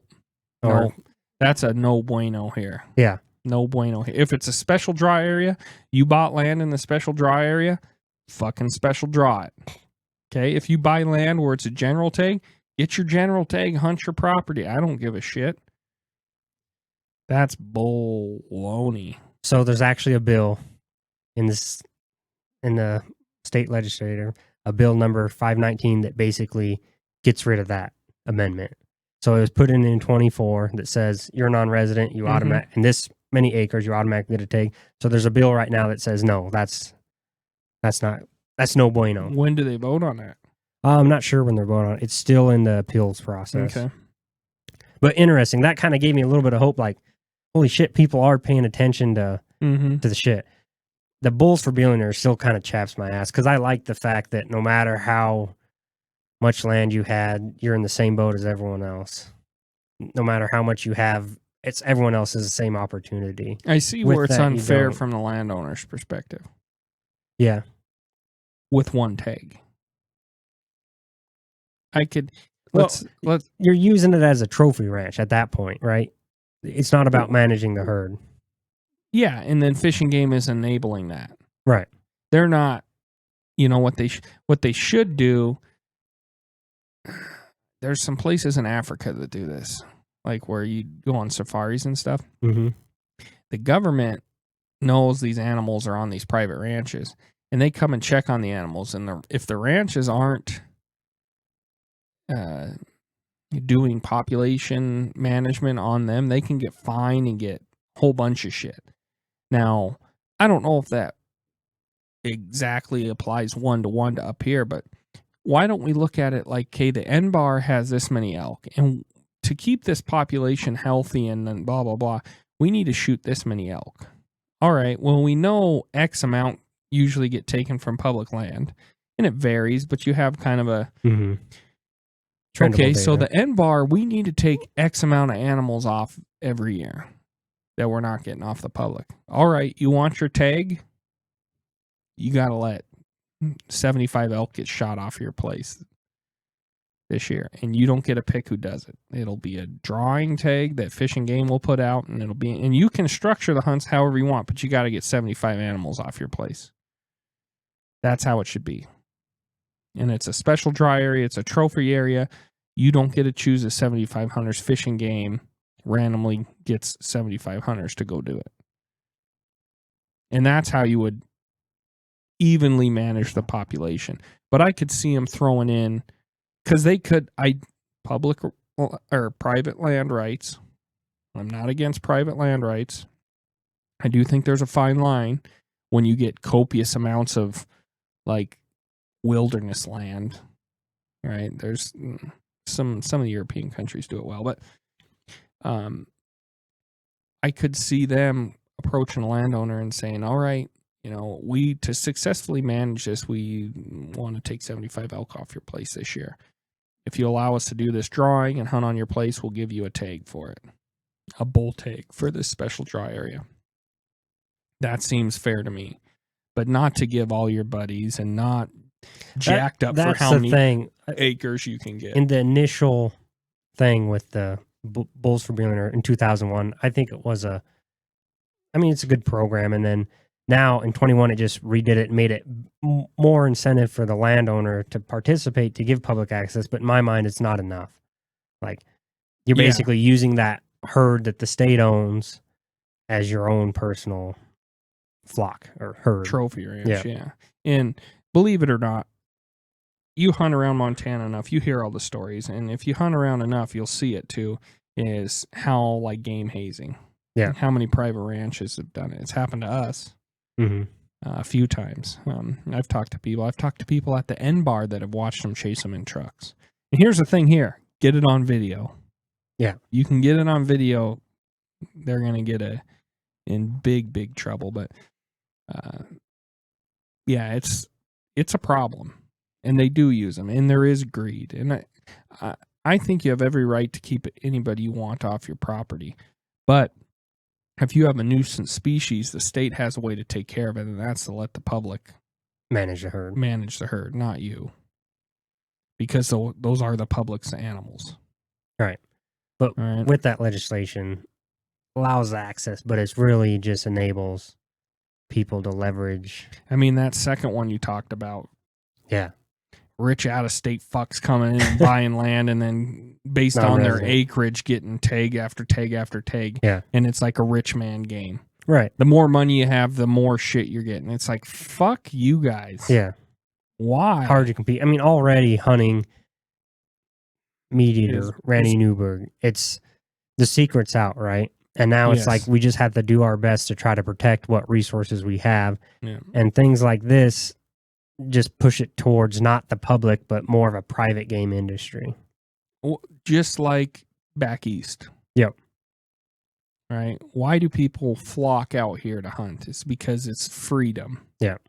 And we're slowly watching it get brick by brick eroded away. So we need people out. We need to talk. You need to get your buddies involved, and we can't let this stuff pass. And if it does pass, we need to get a petition out. We need to get it on the ballot. We need to get it removed, because there's a few ways you can get things done. And worst comes to worst, if you get enough signatures, you can put it on the ballot for the public to vote on it. Yeah. And we can get stuff removed. Like that's the power you have in numbers. And when shitty stuff comes up like this, we do need to. Yeah, but for the average guy, you go hunting every year. You're not following these House bills. Who cares? And then next year the regs come out and it's like, wait, what? Yeah. I think hunting's not a fair sport, right? You could put as much effort out as you want, but it comes down to what access do you have for success. Big game. Yeah. Even ducks, it was like we had a private spot for ducks this year, and access was huge. It was convenient, and we killed a ton of ducks. Yeah, we did, but we also were hunting private/public for ducks. Yeah. Like fair. I could have, where we were hunting ducks, I could have gotten to. Yeah, but it makes it more convenient. So I agree. I agree with you. Access is king. Access is king. And I just don't want to be the best hunter in the world, and if there's not what you're hunting there, it's not there. I just hate to see the wildlife stripped from the everyday public and commoditized for trophy ranches in Montana, because hunting's changed so much. It's no longer like, oh, Joe Smo owns this ranch, he doesn't mind. It's outfitted, it's locked down. You know what I mean? Yeah. It's a very different world, the hunting industry, versus even like the 90s. Oh, it's changed dramatically. Even the early 2000s. Yeah. Yeah. So I just hate we start giving special provisions to landowners. I understand you have your land and stuff, but it's like, I still think there should be, and there is things in place with like landowner preference and stuff. I don't think a non-resident landowner should be entitled to tags willy-nilly just because they have the land. Because there's no science behind it. It's just basically I'm rich, so I have this right that the average guy doesn't. Yeah, that's how it comes off. Yeah, and I think the public animals should stay the public animals, no matter how much money you throw at it. Which And it has. that's really the value of the outdoors in Montana, is that ability. And as soon as that goes away, the outdoors in Montana loses all its value to people. Yeah. It's only its pay to play. Yep. And it's hard though, because you have you and I who aren't millionaires yet or billionaires. Yeah, yet. Competing with, like, how many of us does it take to equal one of those guys with the big deep pockets? And good for them. But Yeah. it's I mean, I understand that frustration. You bought this ranch and then you can't draw a tag, but it's like, that's what's fair. Yeah. Yeah. I don't know. Interesting thoughts. Or maybe, you know what I wouldn't mind? This is just off the top of the dome, so maybe I would mind it if I thought about it more. But let's say you got rancher A, and he's got a ranch in this area, and he's putting in the special draw. You can't draw a tag. What if they put a number to it? They're like, okay, how about you let 10 people, so that landowner be guaranteed a tag in 10 years.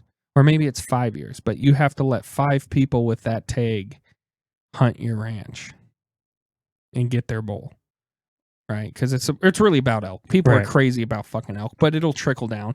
Soon it'll be mule deer, it'll be whitetail, it'll be antelope. Like, it's gonna what's nice about mule deer and antelope somewhat is how migratory they are. It's really hard to lock down an antelope herd on your ranch, but people will own enough acres to where that'll happen. But I wouldn't mind something like that, because I do understand, like, if I had the money to buy a ranch and I want to shoot a Montana bull or a Montana whatever, so I buy this ranch and that's my dream, but I have to wait on this lottery system to give me a tag. That's a little unfair, but maybe there's a provision or something in there that allows me to get a tag eventually if I do help other people out. Like, it's a, and that's what the Bulls for Billionaires does, right? It allows the landowner to have a tag and then gives special opportunity every year. I just don't think it's ratioed right. That's what I'm saying. Yeah. Right. Like I said, maybe it's a 5-year process and then you get your one tag. Yeah. And then when you have that tag, it's another 5 years before you get another tag. So you're not shooting a huge bull somebody else could shoot every single year. Because, I mean, really, it's a resource that needs to be managed. And by managed, I mean spread equally. It is about access. If you want to work your ass off, there's a chance you'll get a bigger bull than somebody else. But I also know a fucking kid who shot a huge bull in his socks and cried about how he had to get out of the warm truck. Not because he broke his ass to get up a mountain, but because that's the access he had. Good for him. I'm not trying to take the access. He drew the tag, let him shoot the bull. Fine. But to give a free tag, I think that takes some currency. That takes some...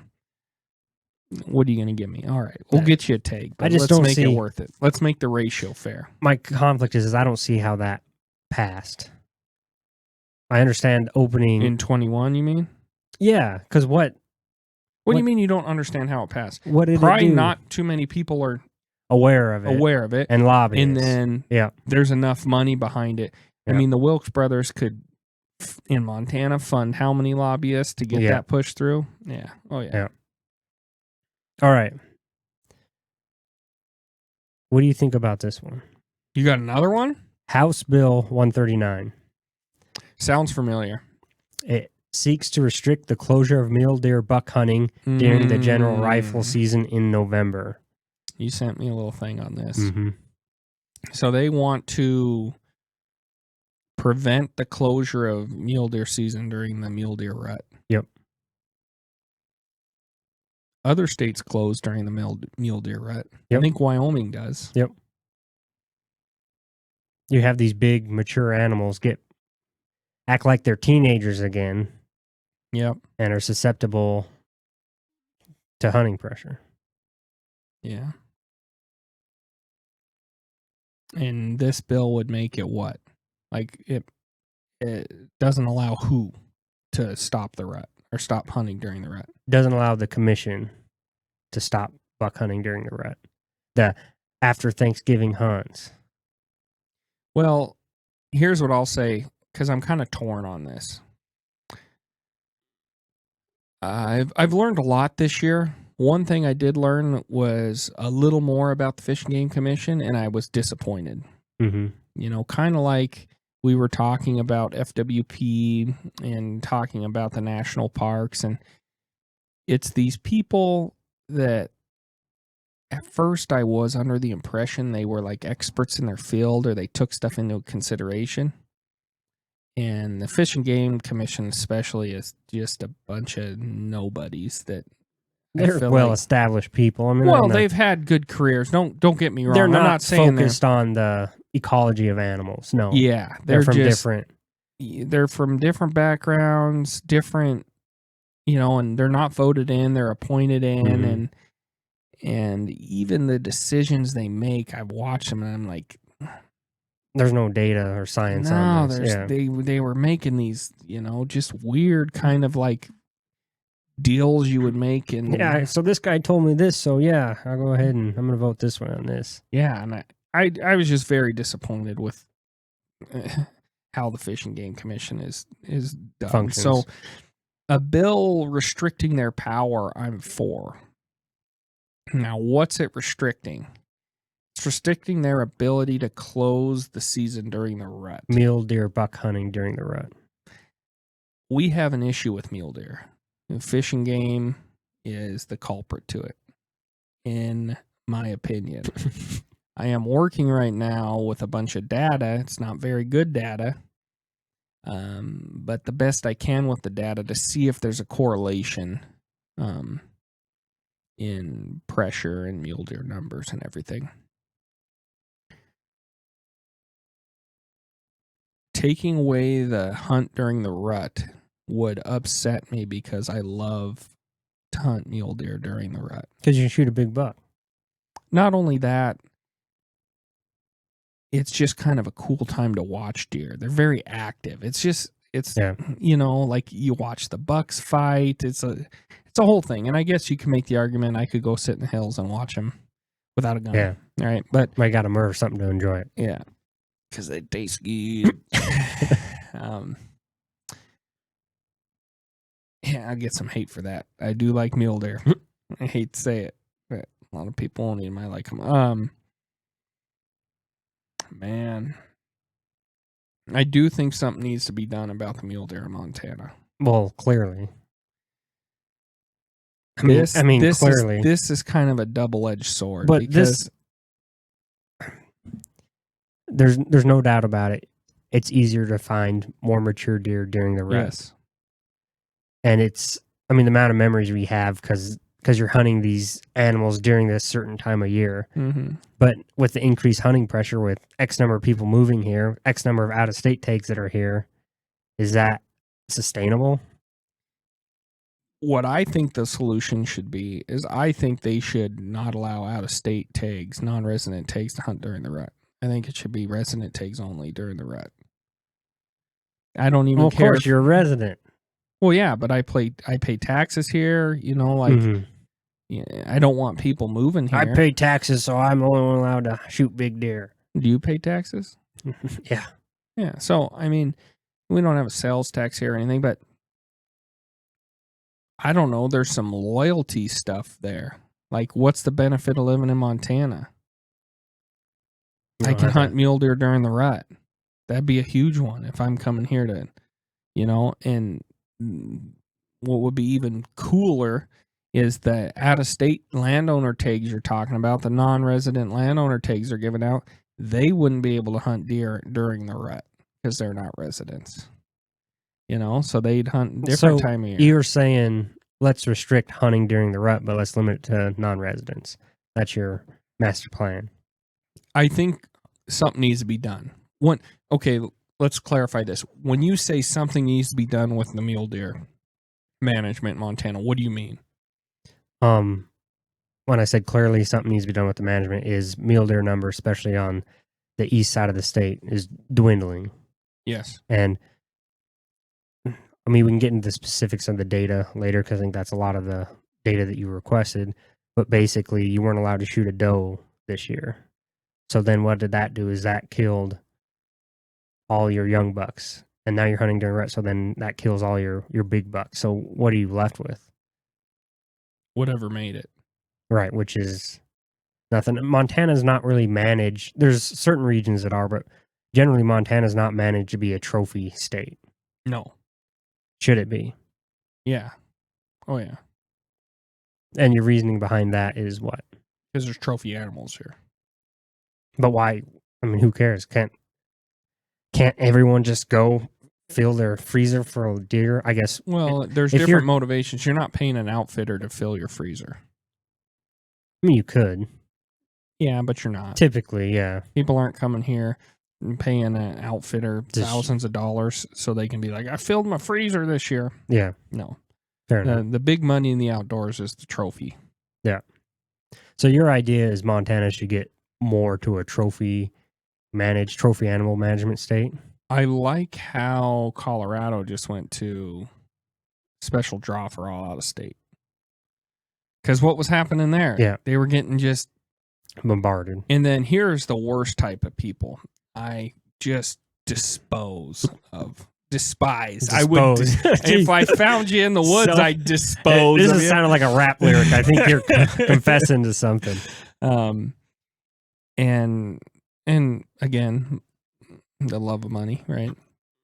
Got these people, got a good following online, and all they do is go through how to apply for tags in different states, how to hunt each state, where to go in each state. And I'm like, you're a rotten piece of shit, because they see it as a commodity, right? And I think a lot of those guys kind of jump state to state and try different stuff, which is cool. But when you got all these people cycling through like that, the people like us that are been watching a mule deer herd for 20 years see the damage that does. Yeah. Oh, come to Montana. Oh, get this tag. Oh, it's a do-it-yourself. Oh, we camped here. Oh, da, da, da, da. And then all of a sudden, it's on YouTube and it's got this many views, and some other buddies are like, look at these guys. They did this for this. And then they fucking do it. And all of a sudden, me and you are sitting in our camp we've been for 25 fucking years. And we got some fucks from Pennsylvania walking up on us and giving us attitude like we're in their forest. Now, I'm not claiming the forest, but I'm just saying, if one of our groups is going to claim the fucking forest, I think I have a few more years, blood, sweat, and tears in this fucking forest than you do, you fucking prick. And cop an attitude with me. You're coming here in this beautiful place. It is beautiful, but I live here. You're a visitor. You know? And I bitch about the rich out-of-state fucks all the time. It's kind of like Grandma Ruth bitching about the rich white man all the time, right? I would like to clarify that out-of-stater designation I give people, because it's kind of broad and it's not always the same. It basically means anybody who was not raised with our values. So you could have someone from Wyoming that has very similar values here, and I wouldn't consider him an out-of-stater. But somebody that comes here and has values that aren't of this area is an out-of-stater, even if they move here and they show me their Montana ID. I'm like, 6 months resident. Yeah, I'm like, I can fucking tell you're an out-of-stater, you piece of shit. You know? You need to be nice. It's such a, I mean, I struggle with this even with this podcast, right? It's such a catch-22 because it's like, I love hunting, I love fishing, I love talking about it, but I don't want to whore it out. Randy Newberg, Meat Eater, great information, seem like great people, but how much did they change? And who got, I mean, if I don't know if you, Matt Ranelli, Steve Ranelli's brother, he would look at our podcast and say the same thing. We're whoring it out, regardless. He would. But I guess, how do you focus on something? How do you bring something attention to it without whoring it out? Well, that's the line we're attempting to play. Right. I think we do a better job than a lot of people. We don't tell spots. We talk about Montana in general, but that's just where we are. Yeah. All right. I don't preach to come here. I preach every episode to stay the fuck out. These are just my stories, right? And then we interview people. So I don't know if we're as bad, but it's how do you fight fire? Sometimes with fire, I don't know. Maybe our message is, maybe at least to get someone to think. Maybe there's a little bit of stuff coming out that's like, hey, you're ruining this state. You might not understand it because it's turned into such this money making machine, but it's getting ruined, right? And there's a lot of outdoor podcasts and outdoor YouTube channels and blah blah blah. I watch a lot of them, but I definitely cringe when people are talking about spots or strategies or all that stuff. I'm just like, ooh, dude, don't spill your candy in the lobby, man. Yeah. I mean, there's a lot of stuff we do that we talk about, but we don't go into depth on how we do it. Right? Because we don't want people to know. Play that line, but it hurts our views on our podcast for sure. Because if you want the latest tips, probably not the podcast for you to turn in. No. We don't like to give secrets away because somebody told us those secrets. Yeah. There's some we learned, but there's others that have been passed down and we've learned from meeting people or family, all that. And it's not something to be given away for a couple of clicks on YouTube or Spotify. It's a hard line to pass. I think we're on the same page as far as I just think there needs to be opportunity for the residents over the out-of-staters. Yeah. And it might be financial, but we need to get a Trump in the game commission. Yeah. We need someone who's like, I care about Montana. Yeah. Yeah. All these illegals coming over the border. You're not an illegal in Montana if you come from another state. Well, yeah, right. I think we should designate some states that are like travel ban states. Washington, Minnesota. What's another really bad there's a one? lot of great people, but there's a lot of, it's just changing. Well, it's the tragedy of the commons. Right.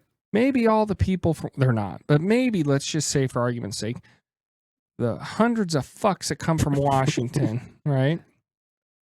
And flood this state during hunting season.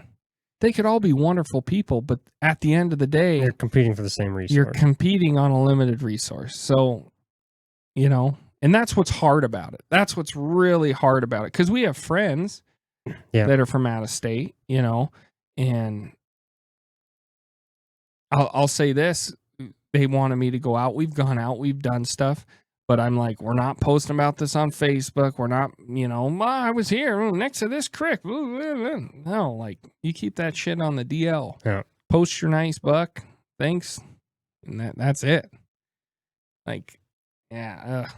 It's a hard line to follow, but, and you actually have data from FWP that we're going to go over later this season about. I really want to put together, because we do talk a lot about what's going on with the mule deer. Mm-hmm. And we've noticed the pressure from out of state bad. Right. Like, how do I say this? We are out more than the average Joe, I would say. Yeah. We don't have one weekend that's like the hunting week that we have it. It hits September 1st. Upland, archery. Go time. It's go time. And we don't stop till January? Or when does upland close? Or migratory close? Migratory? Yeah, like middle of January. I thought it was February this year. But anyways, middle of January. So we don't stop till middle of January, right? Right. And like I was talking to a FWP biologist on the phone. Poor fucker called me for a survey. Had to sit down about mule deer. Had to pull up a chair. And it was like, what happened to all the mule deer? Oh, there was a lot of drought and disease. And I'm like, all right. They ask you, how many days you hunt? And I'm like, all of them, right? Pretty much. I mean, that's all the weekends. All the weekends and some not the week. Like, yeah. When I tell those biologists how many days I hunt, they're like, oh, geez, you've been out there. Yeah. Yep. And I told them, I said, I walked all over those hills. I didn't find one death and disease dead deer anywhere. All right. And I know they'd be scattered, but how many dead deer have you found? You find a few. Right. You always find one or two.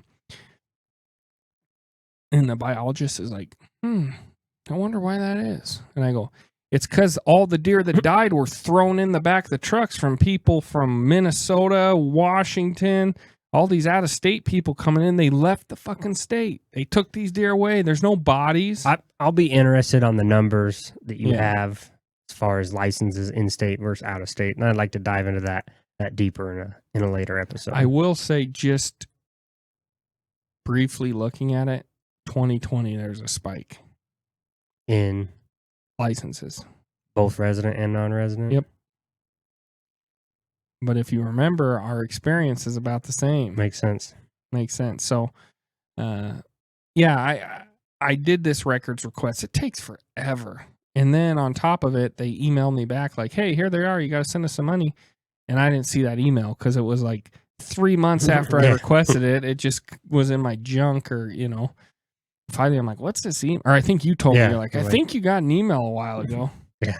Sure enough, it was. So I have the data now. We're crunching the numbers. I do want to do a kind of a Montana mule deer episode. It might be 1, 2, 3. I don't know. This is just strictly Montana mule deer now podcast. Yeah, no, I definitely want to talk about.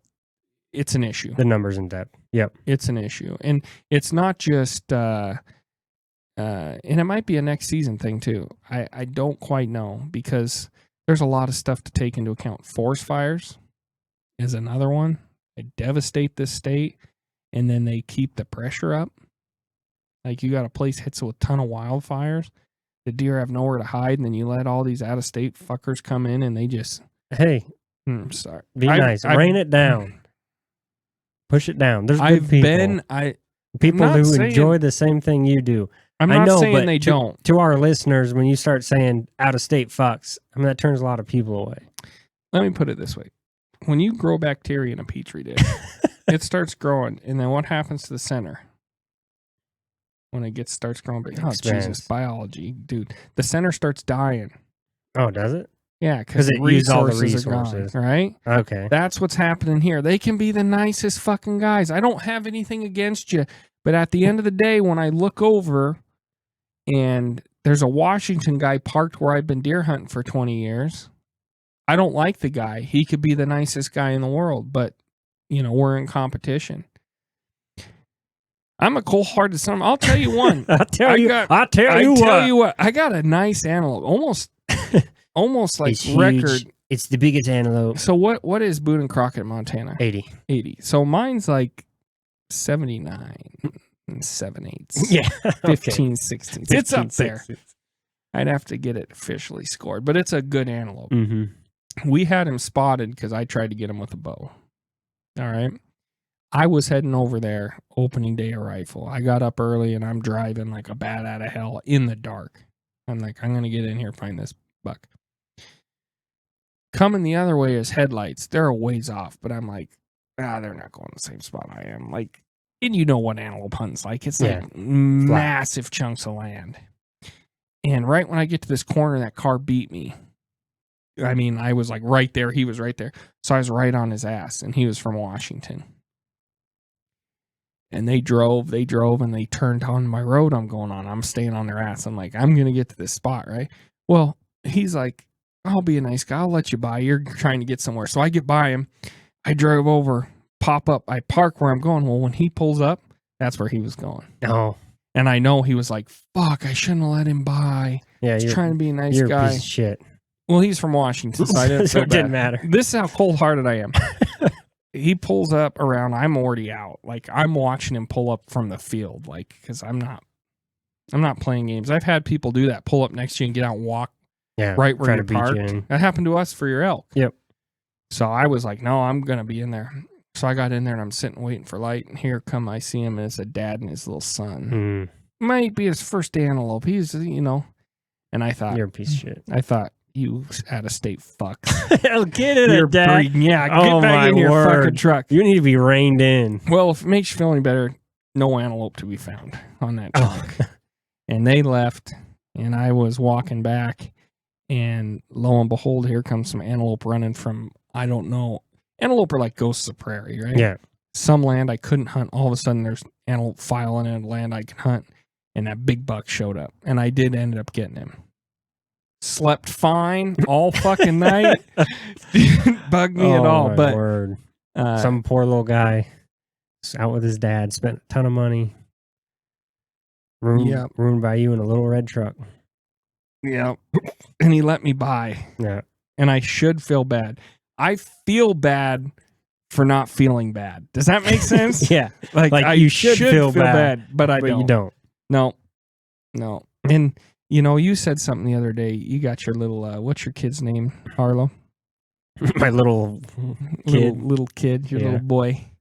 You said it might be different if I ever have kids, but you're like, I want Harlow to shoot something big. If we were both there, I'd let Harlow shoot. And Dad's the same way. He's like, Dad talks a big game, but at the end of the day, he'd let us shoot, right? I didn't get that gene at all. Be like, better luck next time, bullshit. buddy. What happened this year with Holly and your antelope? That's documented on episode this, episode that. Like 3 times we talked about it, how you were madly in love, and you're like, go ahead, Holly, shoot the biggest antelope. Okay, I'll say 2 things. Yeah, okay. Number 1. You're mean asshole to little kids. No, this is about the antelope. Okay. Number 1, Holly, I hope you don't listen to this episode. If I knew that antelope was as big as that antelope was when I walked up to it, there wouldn't have been an option for her to shoot. All right? That was a fuck up. That was a Jared fuck up. I'm happy she got it. I'm happy it's in my house. Like, I would have been way sicker if somebody else got it, right? Like you were Dad, or even worse. Like, I'm your brother. We do everything together. What the fuck? There's like tiers of it, right? So there's like me, there's like Holly, then there's like you and Dad, and then there's like people I don't know, right? Like that's the tiers of it. So if I knew how big that antelope was, what did it score? I don't know. Something. It's like 76, 77. I want to say it's 76 inches and 80. I mean, yeah, it's a nice goat. But antelope, you talk a big game, but every time you walk by, how many times have I misjudged antelope? Don't play this game. Can I tell you something I've never told you before? Sure. About your big antelope? Yeah. So the big antelope you shot, that you got head mounted, and that was 79 something, wasn't it? Or 78, but it's got a broken point. It would have been 80-inch antelope without a broken slightly point. Under, but yeah. So that group of antelope that we ended up hunting, I had hunted before that same ranch, right? Mm-hmm. And I was bow hunting there. Dad and I saw this big long goat. I went in after it. I shot him. He's in my house. I got him Euroed. He wasn't that massive, but antelope are hard for me to judge because he was just tall as stuff, but he was thin, right? Mm-hmm. Yeah, they get a lot of points for there. He was with the buck you shot. They were both standing next to each other. Oh, here we go. No, I'm not shitting you. The freaking ego on you. I'm not shitting you. Every big thing you shot because of me. I want you to know I shot my elk by myself, packed it out by myself while you were sitting on your ass. All right. So let's wait. Hold on. Let's hold that. That. I'm done with your theory of that. You're the best hunter ever, and everything I shot, you could have shot. I'm not saying I'm the best hunter ever. I'm just saying that buck I had seen, and I chose that long one because I can't judge fucking antelope. That's my point, right? Like Dewey Cox, but instead of like not being able to smell, you can't judge antelope. I have a hard time with it. It's rough. Antelope hunting. Yes. Okay, so let's talk about your antelope. Why did you go? I begged you to go. No, I felt it. I begged you to go. So not a good example. That was a good episode. I'll give you your elk. You'll give me my elk. Listen. You're not in the grace of giving. Listen, Linda.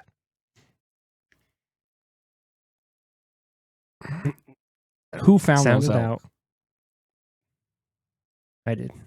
I found the fucking elk. That's not how I remember it. Thanks for tuning in to this episode of the Boason Outdoor Chronicles. Be sure to check us out on YouTube, Instagram, TikTok, Facebook. Our website. Get some merch. Look at this nice mug. Got the logo on it. It holds apple cider very well. Or hard cider. If you're apple cider. If you're looking for anything that we should talk about, let us know. If you want to come on, email us. Reach out, let us know, DM us, email us. If you're in out of state, person. Sound it out. If you're a non-resident and you want to come talk and share your side, let us know. I'll talk to you for sure. I'd like to do that. But yeah, remember to share your shot, not your spot. I always mess that up. You do. That's why I took lead. Share your shot, not your spot. Share your spot, not your shot. I just want to know where you shot it.